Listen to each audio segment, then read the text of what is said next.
bagi tahu kepada itu yang siapa namanya yang berdosa yang nak bertaubat, bagi tahu kepada dia dosanya sudah diampunkan oleh Allah karena azamnya untuk bertaubat.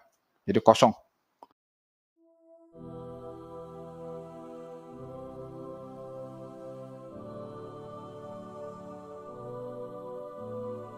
Bila orang sombong dengan hartanya, memang harta itu akan menguji seseorang dengan kesombongan. Jawatan, kedudukan. Tapi yang pelik itu kalau orang merasa sombong dengan ibadah.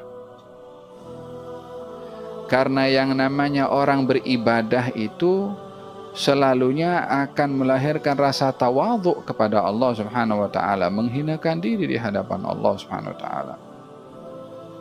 Tapi bila ibadah itu menyebabkan orang sombong, ini pelik bin ajaib.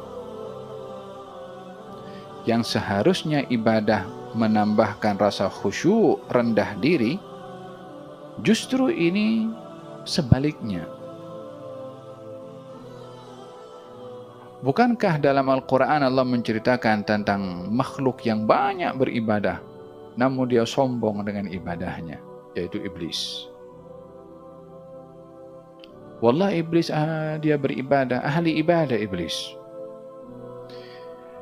Iblis ini di masa hidupnya di muka bumi, ibadahnya melebihi daripada seluruh bangsa jin. Sehingga diangkat bersama dengan para malaikat. Kerana ibadahnya iblis berbandingkan malaikat, iblis ini makhluk yang ada hawa nafsu, yang tercabar dalam beribadahnya. Tidak seperti malaikat yang beribadah secara sifat semula jadi. Oleh sebab itu, iblis di kalangan malaikat dikatakan tawusul malaika. Tawus, yakni yang terkemuka, yang tawus ini yang paling hebat dalam ibadah. Hatta di kalangan malaikat. Hatta di kalangan malaikat, iblis terbaik dalam ibadahnya. Namun problemnya iblis adalah takabur dengan ibadah. Bila seseorang tergelincir dengan takabur dengan ibadah, ini satu masalah besar kepada orang itu. Menjadi contoh tergelincirnya makhluk dengan sombong pada ibadah adalah iblis. Agar menjadi contoh kepada ahli ibadah yang lainnya supaya tak punya perangai macam iblis. Orang yang sombong dalam ibadah merasa dirinya, aku ini lebih baik daripada orang lain, daripada yang minum arak, daripada yang kaki dadah, yang kaki minum, kaki perempuan. Jangan sekali-kali, jangan coba-coba melihat diri kita lebih baik daripada orang lain tuh.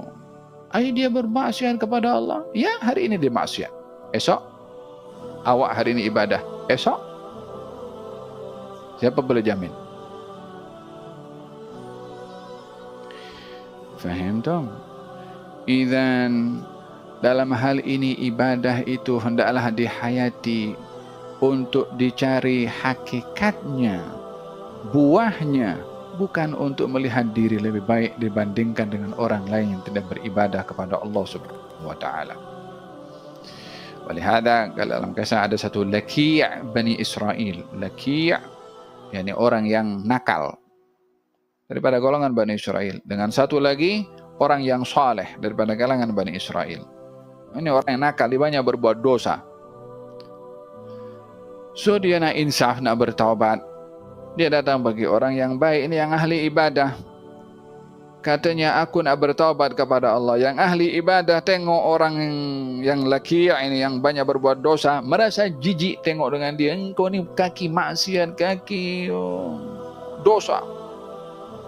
Melihat dirinya itu suci, berhampiran dengan orang yang berbuat maksiat tadi yang dianggap jijik dan kotor ataupun najis. Ya, orang macam ni yang takabur dengan ibadahnya. Orang macam ni yang sok sendiri dengan ibadahnya, seakan kunci syurga berada di tangannya, dan ada buat agreement dengan malaikat Ridwan. Nama aku dah ada di situ. Mana tahu? Adakah dia sudah jumpa dengan malaikat Ridwan? Malaikat Ridwan berkata kepada dia, engkau adalah orang pertama masuk syurga. Masih, ini orang-orang paling tertipu dengan ibadahnya, lebih tertipu daripada orang tertipu dengan keduniaannya. Dianggap jijik oleh siapa? Oleh orang yang ahli ibadah ini. Maka Allah Subhanahu wa taala turunkan wahyu kepada nabi yang Allah utus di zaman itu, bagi tahu kepada itu yang siapa namanya, yang berdosa, yang nak bertaubat, bagi tahu kepada dia dosanya sudah diampunkan oleh Allah karena azamnya untuk bertaubat. Jadi kosong. Dia punya sahifah, catatan amalnya, dihapus amal perbuatan dosanya. Bagi tahu kepada yang ahli ibadah tuh, dia punya amal baik yang sudah dicatat selama ini kosong juga. Dengan perangainya menghina kepada orang yang ingin berubah, ingin berhijrah. Sama-sama kosong. Tapi beza, yang satu dikosongkan daripada dosa, yang satu dikosongkan daripada pahala. Dua-dua kosong. Kata Allah Subhanahu wa taala, masing-masing mula amal daripada awal. So kedudukannya orang yang maksiat tadi dengan orang yang ibadah sama. Mula daripada start, daripada awal untuk beribadah kepada Allah Subhanahu wa taala. Alangkah hinanya orang digugurkan oleh Allah pahalanya karena perbuatannya, yaitu menganggap hebat dengan perbuatan baiknya.